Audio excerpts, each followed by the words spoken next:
Yan, gumagawa po tayo ngayon ng bulaklak na ilalagay po natin sa harap ng bahay natin kasi sa August 15 ay daraan po dito si Apong Biren at saka si Santo Cristo del Perdon. Sila po ay mag-i-stay sa kabilang barangay ng mga 5 days. At ang tradisyon po ay gumagawa po ng mga bulaklak, yung mga bahay-bahay. Dati po ay gawang bond paper, binabalikod-kod, parang sampagita, tsaka straw na blue. Pero po dahil tagulan ay kailangan nating mag-innovate. Ang ginagamit na po natin halos ng mga gumagawa ngayon ay mga straw.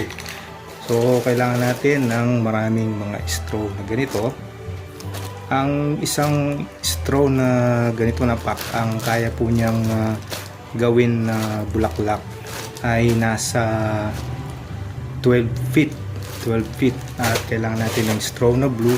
Kahit na isang ganito lang, marami na yung magagawa natin kasi sa gitna lang naman ilalagay yun. Bali ganito po yung proseso. Yung ating straw na kulay puti ay ginawa ko pong tatlo. So hahatiin ko po yan sa tatlo. Yan. Hindi po kailangan na perfect yung sukat kasi pag gini-stapler natin yan ay hindi rin magpapantay. So ganito yan. Putulin natin. So isa. Putulin natin yung mga hindi pa naputol. Then yan.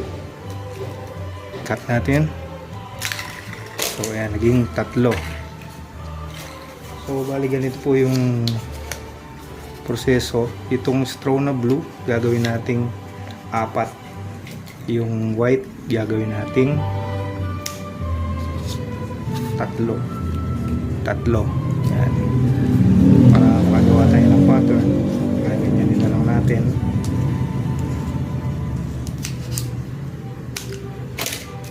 Yan. May pattern na tayo. So gawin na lang natin. Pag may sukat na tayo ay iputol na lang tayo. Isa,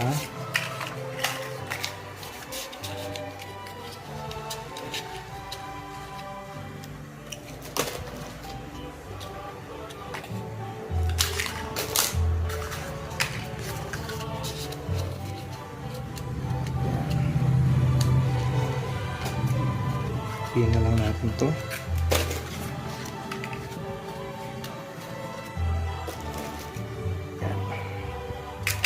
So bali yan, ginawa nating 4. Then ang next step, bawa nakakat na tayo ng marami, ay sasama-samahan natin yung ganyan, 4 na puti. Yan, ibabalance natin. Then gamit tayo ng stapler natin yan sa gitna. Ayan. So ayan, stapler natin sila. Kahit isang stapler lang basta nakagitna, okay na. And then after mong makaform ng parang bulaklak na ganyan, ay kakat natin yan sa gilid. Yan, patulis.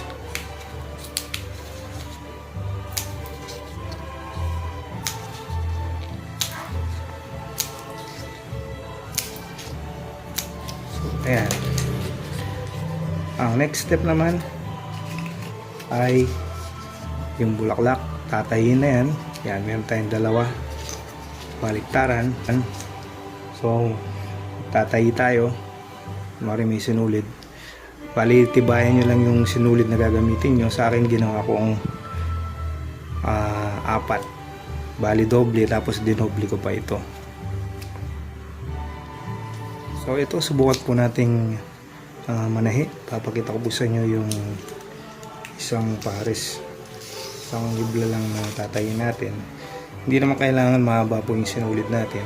Kailangan din natin pala ng karayom na malaki para hindi masakit sa kamay at saka guantes. Yan, baliktad lang nga yung guantes natin, pero okay na yan para hindi masakit sa kamay pag nagtatay. So ito, lalagay muna tayo ng blue. blue na straw. Kaya natin yan. Then yung bulaklak, baliktaran natin. Isa nakaharap dito yung may ginupit, sa kabila naman yung ginupit. So ayan, tusukin muna natin ang isa. Medyo mahirap pagsasabayin natin. At ayan, so yan po, hilahin na lang natin. So itong tradisyon na to matagal na to. Talagang dati gumagawa yung mga sa baybay ay bulaklak na gawa sa bond paper, at yun ay binabalikod-kod nila, ginugupit nila ng parang bulaklak, tapos kinukulot-kulot pa nilang ganyan. So maproseso yung masyado ito, magugupit lang tayo. Medyo maproseso din to, pero mas mabilis pa dahil tagulan, ay mas maganda po yung ganitong gawin. So yan po yung tradisyon ng paggawa ng mga bulaklak pag nandito po or dumarating sa isang bayan si Apong Beren de los Remedios at Santo Cristo del Perdon. Ito po'y buhay pa rin sa amin. Sa ibang lugar, mga banderitas na lang halos yung mga nilalagay at saka tarpaulin. Yan, dalawang buong plastic ng straw yung nagamit dyan, at saka yung blue, konti lang yung nagamit.